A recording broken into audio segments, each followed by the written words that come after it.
இனிய மாலை வணக்கம் அன்புக்குரிய மாணவர்களே. இன்றைக்கி ஒரு அற்புதமான குறள் பார்க்கலாம். ஒட்டார் பின் சென்றொருவன் வாழ்தலின் அந்நிலையே கெட்டான் எனப்படுதல் நன்று. ஒட்டார் பின் சென்றொருவன் வாழ்தலின் அந்நிலையே கெட்டான் எனப்படுதல் நன்று.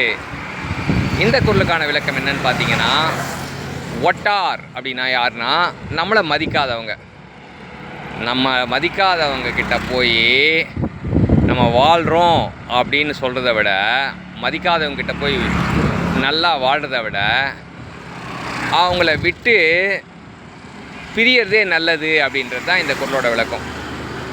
எப்பவுமே நம்ம வாழ்க்கையில் நம்மளை மதிக்கிறவங்க கிட்ட இருந்தால் நம்ம மதிப்பு உயரும். நம்மளை மதிக்காதவங்க கிட்ட இருந்தால் நம்ம மதிப்பு குறையும்.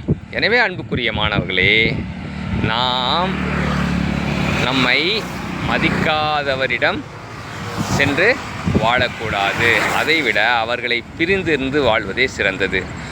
மதிப்பவரையே மதிப்போம், வாழ்வில் மதிப்பான நிலையை அடைவோம். வாழ்த்துக்கள் சாம்பியன்ஸ்.